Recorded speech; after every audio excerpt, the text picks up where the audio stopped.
इस news channel पर जो भी वक्ता ने कहा वो उसकी अपनी राय है, जिसकी पुष्टि नेशन न्यूज इंडिया नहीं करता। धन्यवाद।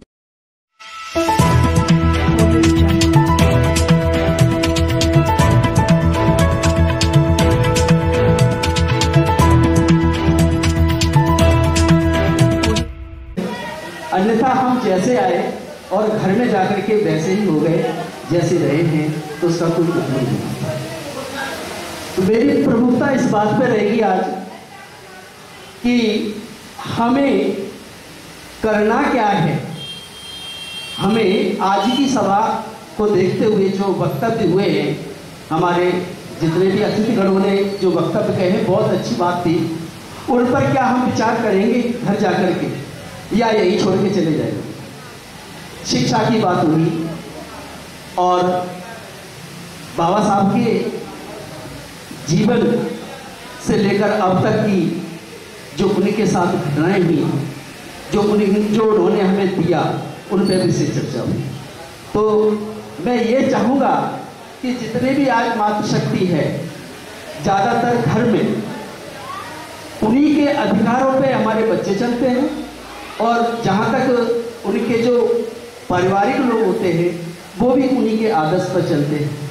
तो सीखने की ज़्यादातर ज़रूरत और बाबा साहब को पढ़ने की ज़्यादातर ज़रूरत हमारे नौजवान और बहनों और एवं माताओं को, जो उनकी परंपरा को, बाबा साहब के लिखे हुए संविधान को पढ़ करके आगे बढ़ें, और जिस भ्रम में हम रहे हैं, जिस मानसिकता में हम डूबे रहे हैं, जो हमारा मानसिक गुलामी बनी रही है, उससे आज हम बाहर निकलने का मौका है। आज हमें समय समय पर YouTube पे और बहुत सारे चैनलों पे बाबा साहब के दिए हुए जितने भी हमारे जीवन में सुधार लाने वाले वक्तव्य हैं, उनसे सीख करके अपने जीवन को ऊपर उठाना चाहिए। तो हम चाहेंगे कि देखिए, हम जो मानसिक गुलाम बने रहे आज तक मंदिर एवं पूजाओं अर्चनाओं देवी देवताओं में, उससे छुटकारा कैसे मिल सकता है? तो सबसे पहले अपने घर से संघर्ष करना पड़ेगा। मैं सभी को आह्वान करता हूं कि सबको अपने घर से संघर्ष शुरू करना पड़ेगा, तभी हम इस मंच पे आकर के बोल पाएंगे कि आज हम इन सारी मतलब जो कुरीतियों हैं उससे बाहर आएंगे। देखिए, हमें कैसे मानसिक गुलाम बनाया है कि बच्चे के गले में काला धागा बांधो तो नजर नहीं लगेगी। बच्चे को अगर हम जो है ना, देखिए क्या होता है कि बच्चा पैदा होता है, सारा काम धाम बच्चे के लिए, यानी कि उसका शुरू से लेके उसकी शादी तक करवाने तक का सारा श्रेय माँ बाप का होता है। और जब कोई बात शुभ कार्य करने की आती है तो हम चले जाते हैं पंडित जी के घर। ऐसा क्यों?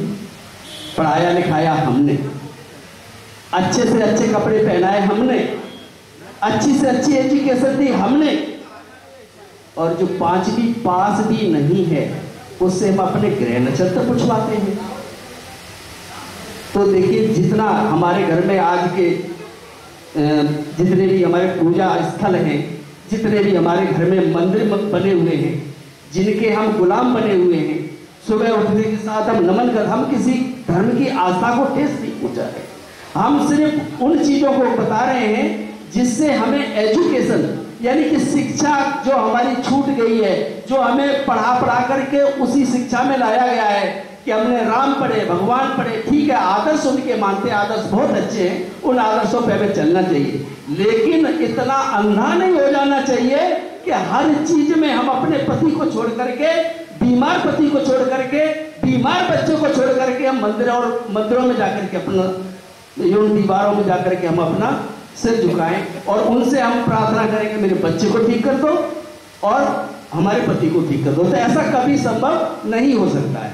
तो जितनी माताएं बहनें हैं, अगर अपने घर में इन चीजों को समाप्त करेंगे तो आने वाले जितने भी हमारे बच्चे हैं, जो भी हमारी औलादें हैं, वो सब हमसे सीखेंगी कि जब हमारे घर में ऐसी चीज नहीं होती है, हमें एजुकेशन की जरूरत है, हमें शिक्षा की जरूरत है, हमें ऊंचे पद पर रहने की जरूरत है। ये सब क्यों इतने अच्छी गाड़ियों में चलते हैं? ये क्यों सब इतने अच्छे कपड़े पहनते हैं?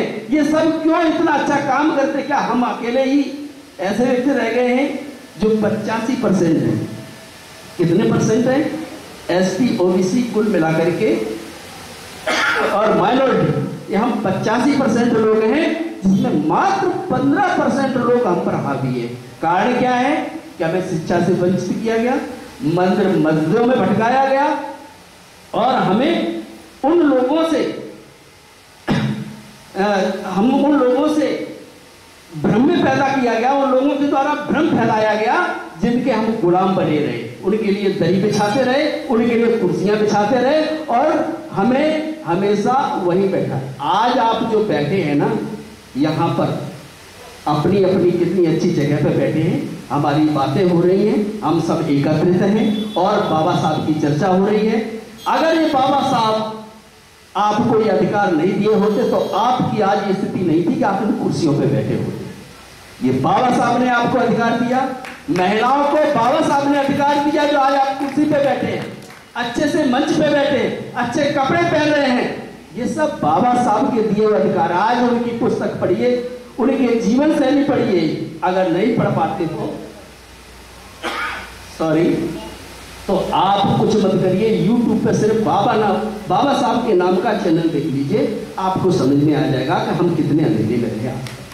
अगर आप इन सारी चीजों को समझते हैं, जानते हैं, तो समझ लीजिए आज से हमारा पुनर्जन्म है। मानना है तो बौद्ध विचारों को मानिए। ये कोई भगवान नहीं है, इनको भगवान का दर्जा नहीं दिया गया, कहते हैं बौद्ध भगवान, लेकिन एक विचारधारा है जो पंचशील की विचारधारा है, उस पर विचार करिए, जिसमें समानता, शीलता, बंधुत्वता, ये सारी चीजें हैं। यही तो है भगवान, जो हम आपस में मिलते हैं, एक दूसरे का आदर करते हैं, वही तो भगवान है जो साक्षात दिख रहा है। वो भगवान नहीं है जिनके लिए हम दिन रात मंदिरों और मस्जिदों में टकराते हैं। तो सबसे पहले आज का मेरा यही वक्तव्य था कि आप अपने घर से शुरुआत करें। महिलाओं से अनुरोध है, सभी बंधुओं से अनुरोध है कि ये लड़ाई घर से शुरू करनी है कि जिन बंधनों में हम बंधे रहे, जिन कुरीतियों में हम चलते रहे, उनको समाप्त करने का आज मेरा दिन आ गया है और उसे हम समाप्त करेंगे और शिक्षा की ओर बढ़ेंगे। बाबा साहब ने कहा कि शिक्षा वो शेरनी का दूध है जो पिएगा और दहाड़ेगा। आप अगर पढ़े लिखे हैं तो अच्छे मंच से, अच्छे लोगों में अपनी बात रख सकेंगे, वरना क्या करेंगे? दरी बिछाते रहेंगे और कुर्सियां उठाते रहेंगे। तो आज की हमारी विचारधारा आप, और ये बहुत अच्छा मंच, मैं पहले अपना परिचय दे दूं, वैसे देना तो शुरू में चाहिए था लेकिन कोई बात नहीं। मैं राम प्रकाश कठेरिया, जो धान गुजात आती है ना एससी की, जिला इटावा मेरा पैतृक स्थान है, यहाँ मैं संगम बिहार में रहता हूँ। और आज मुझे बहुत अच्छा लगा जब हमारे मित्रगण सूरज भाई ने मुझे सूचना दी कि हमारे यहाँ ऐसी ऐसी सभा हो रही है, आप आमंत्रित हैं। मुझे बेहद खुशी हुई और आज हम इस मंच पे खड़े होकर दो शब्द बोल रहे हैं। आप सबका बहुत बहुत धन्यवाद। आपने हमें बुलाया, आपने मुझे सुना, इसके लिए भी मैं आपका तहे दिल से धन्यवाद करता हूँ। और मैं चाहूँगा कि कभी भी अगर हमारे आसपास कोई इस तरह की सभा, मीटिंग, सेमिनार कुछ भी होता है, और मैं आप सबके सामने अपने पूरे समाज को लेकर के आपके सामने आएंगे। और ये जो मंच बना है ना, इस मंच पे हम अपनी उपस्थिति दिखाएंगे और आपके साथ खड़े रहेंगे। अब जो खाई खुली हुई है हमारे बीच में, खाई समझते हैं? खाई इस बात की खुदी हुई है कि हम एक जगह बैठ के, यहाँ तो शहर है, ये क्या है हमारा दिल्ली शहर है, यहाँ तो हम बैठे हैं। गांव में इतनी लंबी आज भी खाई खुदी हुई है कि हम बराबर आपस में नहीं बैठ पा रहे हैं। हम बराबर में आपस में नहीं बैठ पा रहे, आपस में बैठ के खाना नहीं खा पा रहे, आज भी खाई खुदी हुई है। तो इस खाई को हम कैसे दूर कर पाएंगे? क्या उपाय है उसका? उसका उपाय यही है कि जब इतनी बड़ी महासभा ने अपना वीणा उठाया है कि हम एक करेंगे सबको, तो रोटी और बेटी तक जाना चाहिए। मेरा विचार यही है, सबके साथ रोटी और बेटी का नाता होना चाहिए। अपने आप सब एक मंच पे आ जाएंगे, दूरियां बिल्कुल खत्म हो जाएंगी और हमें कोई टाइटल की जरूरत नहीं पड़ेगी। हम होंगे तो क्या होंगे? हम एक समाज में, देखा ना ओबीसी महासभा, तो एक महासभा में उपस्थित सभी एक ही जब, कोई नहीं कहेगा कि हम वर्मा है, धालुक है, यादव है, हीर है, गडरिया है, गुजर है, कोई नहीं। हमारी एक जात होगी, वो होगी SC ST माइनॉरिटी, और उसके अलावा कोई जात नहीं होगी। अब मानव है, मानवता हमारी रहेगी और मानवता के साथ ही हम चलेंगे। तो मेरा बहनों से अनुरोध है कि बहनों भाइयों आपसे भी कि पहली लड़ाई घर में लड़नी है, आज ही से लड़नी है। हमने लड़ी, जैसे मेरी पत्नी बहुत देख देख के पड़ोसियों को वो 1 घंटी बजाए तो मेरी मैडम 2-2 घंटियां बजाए और दिन रात पूजा में लगी रहे। मैंने अपने घर से लड़ाई लड़ी। मैं सूरज भैया को अपनी पूरी बात बताई कि भैया आज हमने दूसरा जन्म लिया है, मेरे घर से देवी देवता खत्म कर दिए। मैंने उसे इतनी मतलब मैंने अपने घर से लड़ाई लड़ी, आज मैं पवित्र हुआ। मुझे पता नहीं था कि बहनाएं भी हमें अपनी पत्नी को लाते और उनसे हम 2 बातें आपको सुनवाते। मैंने सब कुछ साफ कर दिया और मेरे बच्चे आज जो बिल्कुल जो है ना बाबा साहब से वंचित थे, मेरी पत्नी बाबा साहब से वंचित थी, आज हमारे घर में उन्हीं की पूजा होती है। वही भगवान है जिन्होंने मुझे सब कुछ दिया, जन्म दिया, मुझे अच्छे कपड़े पहनने को दिए, मुझे अच्छी जगह बैठने को दी, मुझे अच्छी एजुकेशन दी, मुझे बोलने का अधिकार दिया। तो ये बाबा साहब से बढ़कर भगवान कौन होगा? तो मैं चाहता हूं कि सभी लोग अपनी मानसिकता हटाए। एक छोटी सी कहानी सुना करके मैं अपना वक्तव्य खत्म करूंगा कि हम कितने अंधकार में हैं। देखिए गांव में ना एक गधा घूम रहा था और छोटे छोटे बच्चे वहां खेल रहे थे। तो एक बच्चा जो है ना, वहां सभी जाति के बच्चे खेल रहे थे फील्ड में। उसमें जाटव समाज के भी थे, उसमें यादव समाज के भी थे, उसमें पंडित जी समाज के भी बच्चे थे। बच्चे तो बच्चे होते हैं, खेल रहे थे। तो वहां एक गधा चल रहा था फील्ड में। तो संतोष नाम का एक बच्चा था, उसने उस गधे की पीठ मतलब पूंछ में एक कनस्तर बांध दिया। क्या बांध दिया? कनस्तर। और कनस्तर बांध के और एक उसमें डंडा बांध दिया। वो थे सारे बच्चे वहीं इकट्ठे, लेकिन उसने जो है ना बांध के उसमें एक डंडा मार दिया। अब गधा भागने लगा। जब गधा भागने लगा तो पीछे से जो कनस्तर था ना वो उसके पैरों में लगने लगा और खटर पटर की जितनी ज्यादा आवाज आए उतनी तेज भागता रहा। भागता भागते उसके पैर से लगे वो उतनी तेज भागे। वो भागते भागते वो गधा मर गया। खबर पहुंची गांव में, और गांव में उस समय सबसे आज भी पूजनीय है पंडित जी, और पहले भी पंडित जी पूजनीय थे। तो खबर वहां पंडित जी के पास गई कि गांव में भाई धोबी का गधा मर गया, भाई उसका मुआवजा कौन करेगा। तो वहां सब बच्चों को बुलाया गया और पंडित जी के पास पहुंचाए गए। बोले क्या करे साहब पंडित जी, ये गधा गांव में धोबी का मर गया, अब इसके लिए तो बड़ा वो हो गई भाई, एक तो हत्या हो गई और दूसरी जो है देखो एक का नुकसान हो गया। तो पंडित जी बोले कि सबको गंगा जी नहाना पड़ेगा, सबको गंगा जी नहाना पड़ेगा। बोले ये तो भाई गंगा जी कैसे जाए कि भाई जिस बच्चे ने उस गधे को मारा है या जिस बच्चे ने उस गधे के साथ दुर्व्यवहार किया है उन सबको गंगा जी नहाना पड़ेगा।